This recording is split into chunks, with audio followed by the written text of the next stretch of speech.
আজি আমি প্ৰচেষ্টাত এটা কাৰ্যসূচী লৈছোঁ।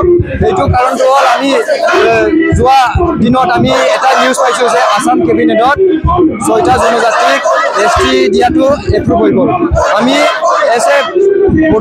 মই বড়ো কমিউনিটিৰ পৰা বিলং কৰোঁ আৰু আমাৰ যিমানখিনি এতিয়া প্ৰেজেণ্ট আমাৰ অসমত ST পপুলেশ্যন আছে এইটো হ'ল 45 লাখ আৰু যিমানখিনি 6টা জনজাতিক ST দিয়া হৈছে এইটো হ'ল 1 crore বেছিয়ে আছে আৰু আমি হ'ল জন্মৰ পৰাই ST আৰু এইটো আমাৰ ৰাইটছ আৰু আমাৰ ৰাইটছ পৰা আমি আজি বাধ্য হৈছোঁ যে আজি এক্সাম আছিল আমাৰ বড়োলেণ্ড ইউনিভাৰ্চিটিত আমাৰ ৰাইটছৰ কাৰণে আজি আমি বাহিৰত আহিব লগা হৈছোঁ আৰু প্ৰটেষ্ট কৰিব লগা হৈছোঁ আৰু আমি অসম গভৰ্ণমেণ্ট আৰু আমাৰ চিফ মিনিষ্টাৰ হিমন্ত বিশ্ব শৰ্মা ডাঙৰীয়াক আমি ক'ব বিচাৰোঁ যে এইটো কেঞ্চেল কৰিব লাগে আৰু আমাৰ যে যিমানখিনি দাবী যে 6টা জনজাতিক যিমানখিনি ST যে গঠন উন্নয়ন কৰা এপ্ৰুভ হৈছে এইটো বৈধ কৰিব লাগে, কেঞ্চেল কৰিব লাগে আৰু আমাৰ যিমানখিনি আগতে ৰাইটছ এইটো আগৰ নিচিনা হ'ব লাগে।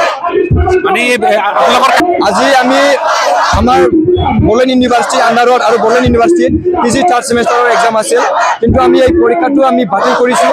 আমি প্ৰটেষ্ট কৰিছোঁ যে আমাৰ যিমানখিনি আমাৰ জাষ্টিছ আমাৰ ন্যায় এইটো আমাক লাগিবই। ST হ'ল আমাৰ এই ৰাইটছ, আমাৰ যিমানখিনি এটা চিচিটোৱা আমাৰ যিমানখিনি গঠন কৰা আছে এইটো হ'ল আমাৰ ৰাইটছ আৰু এই ৰাইটছ দি আমি বেলেগকৈ আমি যাব নোৱাৰোঁ আৰু আমাৰ ৰাইটছটো আমাক লাগিবই। 6টা জনজাতিক ST দিয়াৰ লগে লগে আমাৰ যিমানখিনি ৰাইটছ এইটো আমি নাইকিয়া হৈ যাব আৰু আমাৰ যিমানখিনি আমাৰ ফিউচাৰ এইটো আমাৰ নাইকিয়া হৈ যাব। আমি ষ্টুডেণ্ট আমি বাহিৰত প্ৰটেষ্ট কৰিছোঁ আৰু আমি টিচাৰবিলাক বা এডমিনিষ্ট্ৰেটিভ ষ্টাফ যিমানখিনি হয় সিহঁতক আমি ভিতৰত সোমাব দিয়া নাই। আমি আজি প্ৰটেষ্ট কৰিছোঁ আৰু ইউনিভাৰ্চিটি আমি বন্ধ কৰিছোঁ। এইটো আমি ৰাতিপুৱা 8টাৰ পৰা আৰম্ভ কৰিছোঁ আৰু 12টালৈকে চলি থাকিব।